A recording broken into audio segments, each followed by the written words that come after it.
Caríssimos irmãos, nós vamos ler nesse domingo Lucas 11, de 1 a 13, que trata da oração de Jesus. É bom lembrar que Jesus foi uma pessoa de profunda oração. Principalmente no Evangelho de Lucas, nós tomamos consciência dessa experiência que o Senhor faz. Toda a sua vida foi uma oração permanente.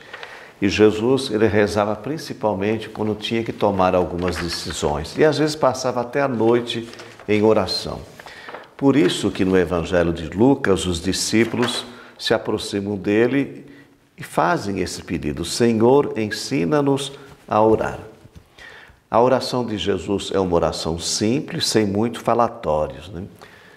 No segredo do coração, assim que ele nos ensinava a rezar. Nós devemos nos apresentar ao Senhor totalmente despojados, né? O catecismo da Igreja Católica lembra o que já diziam os santos padres. Eu vou ler para vocês. A oração do Senhor é realmente o resumo de todo o Evangelho. A mais perfeita das orações está no centro das Escrituras. Vocês sabem, irmãos, que nós temos duas versões do Pai Nosso. Uma em Mateus e uma em Lucas. Mas o conteúdo se aproxima dessas duas tradições, né? A tradição litúrgica da Igreja conservou o texto de São Mateus, nos diz o Catecismo. Nós recebemos das mãos do Senhor esse presente, que se tornou a oração da Igreja. A oração do Pai Nosso está presente na nossa liturgia, nas celebrações de modo particular. É a oração da Igreja, né?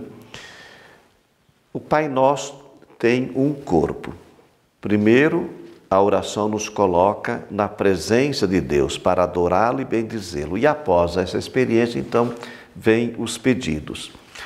3 petições estão diretamente voltadas para Deus: nome, reino e vontade. E a segunda parte trata das nossas necessidades: o pão, o perdão, a luta contra as tentações e o maligno. Olha só, irmãos, que ensinamento importante. Jesus nos ensinou a chamar a Deus de Pai. Abá, em aramaico, é pai, papaizinho. É o modo como a criança ela aprendia a chamar o seu pai, com toda a confiança. É assim que Jesus nos ensina a nos direcionar a Deus, com toda a nossa confiança, como uma criança, né? Assim diz o Catecismo: podemos invocar a Deus como Pai, porque Ele nos foi revelado por seu Filho, feito homem, e porque seu Espírito nos leva a conhecê-lo. Nós somos filhos do Pai querido em Jesus, né? Quando nós rezamos, quantas vezes nós já recitamos o Pai Nosso, né? Quando nós rezamos essa oração, nós tomamos consciência de que nós somos filhos do mesmo Pai. E vivemos entre nós, ou devemos viver essa fraternidade, né? Pai nosso que estais no céu. O céu significa essa maneira de ser. Não é o afastamento de Deus, mas a majestade de Deus, a sua onipotência, a sua transcendência, a sua grandeza. O céu também é a nossa casa, é a pátria onde nós nos dirigimos. Depois de nos colocarmos, então, na presença de Deus, nosso Pai, para adorá-lo, né, para bendizê-lo, amá-lo, aí nós vamos tomar consciência dos pedidos, fazer brotar de nosso coração esses pedidos. Como eu já falei, 3 ligados ao Pai: o nome, reino e vontade, né? E depois os demais voltados para a nossa necessidade, né?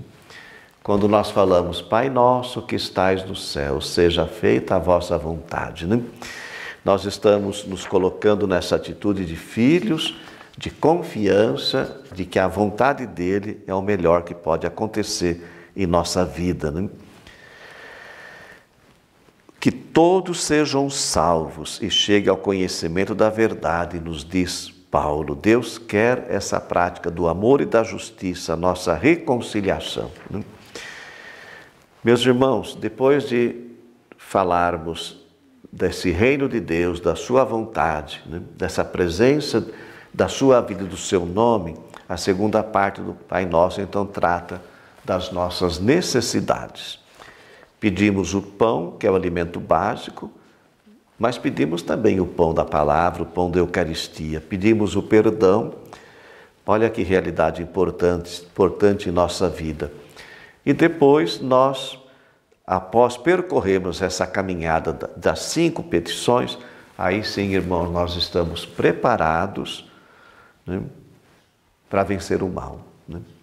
O mal se opõe a Deus, é o inimigo da obra da salvação.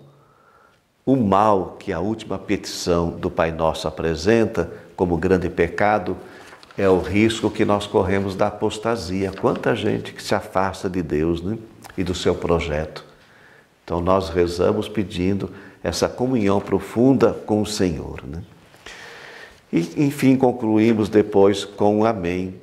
Tudo que está contido na oração que Deus nos ensinou, nós falamos ou acolhemos que isso aconteça em nossa vida. Né? O Pai Nosso é uma escola de vida, expressa os desejos de Jesus, que são os desejos do Pai e do Espírito Santo.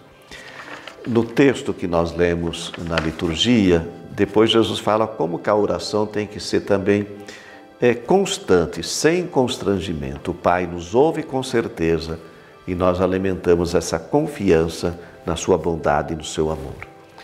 Que a bênção do Deus Todo-Poderoso, Ele que é Pai, Filho e Espírito Santo, desça sobre vós e permaneça para sempre. Amém.